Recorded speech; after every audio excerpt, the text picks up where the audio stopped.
All right, welcome back. Let's talk about how to run a statistical test on our Artemia data. So at this point, you have downloaded the Excel spreadsheet, you have entered into your raw data, and you are looking at this fourth table, table 4, which is cumulative percentages. All right, let's run a statistical analysis on our data. Notice that the bottom row in both tables have been highlighted a light blue. It is these light blue values that we are going to put into SigmaPlot. All right, so you're going to want to open up SigmaPlot. So let's get this one opened up.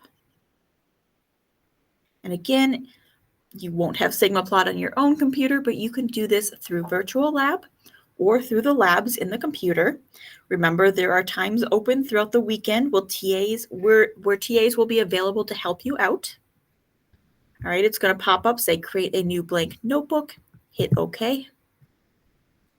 All right, and now I'm just going to make this a little bit smaller so I can have both of my screens up at once.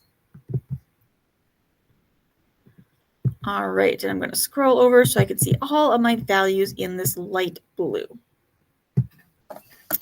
All right, so in my SigmaPlot notebook, I'm going to double click on that 1, and I'm going to type in control. I'm going to double click on the 2, and I'm going to write experimental, and I'm just going to abbreviate it. Now we're going to put our average, not our average values. We're going to put our raw data for the cumulative percentages in each of these columns. All right, so we're using day 3 data. So we're using the end result of our experiment. So for control, I can simply copy over all of my data points. All right, and you should have 3.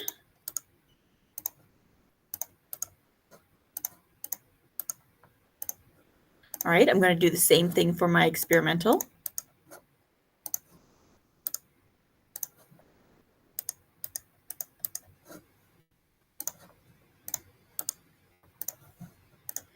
And my last value.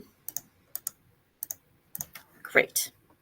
All right, so now I have my data into SigmaPlot. Now we're going to run a t-test because we have 2 different treatments, our control and our experimental, and we're trying to compare the means from 2 different groups, control and experimental. So if I go up here to analysis, I want to make sure my t-test is selected from this drop-down menu, and I'm going to hit the run button. All right, now it's going to come up and say my data format is the raw data, which it is. So I'm going to click next. I'm going to select my 2 columns. So I'm going to select my control and my experimental, and I'm going to hit finish. All right, now there's a few things I want you to pay attention to here. All right, so we did our t-test.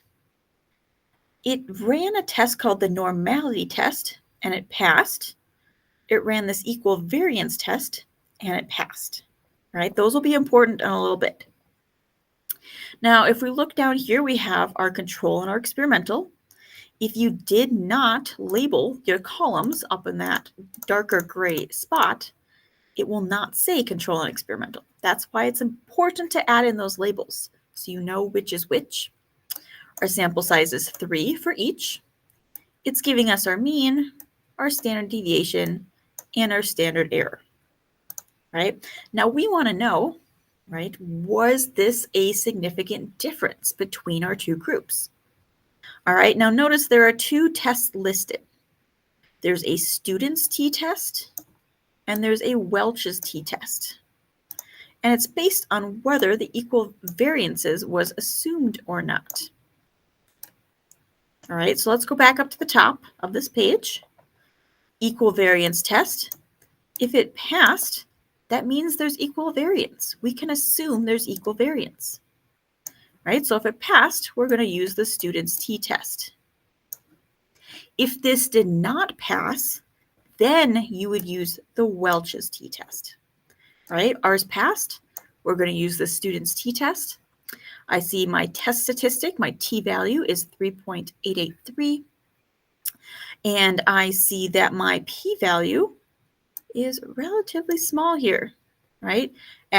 Excuse me, I want to look at this p-value, right? They're the same. This one has just been rounded up here, but I like this one because it tells you a little summary about what the p-value means. So our p-value is 0.018, and that means that there is a significant difference between the two groups, right? It is less than that 0.05. If it's greater than the 0.05, then you do not have statistical difference. All right, so we ran our t-test. I want you again to make sure that you're reporting the results of the t-test in both your figure caption and in your abstract. We want to make sure that we report which test was run. So we ran a t-test, and at the very minimum, report our p-value. All right. In the next video, we will talk about how to graph our data.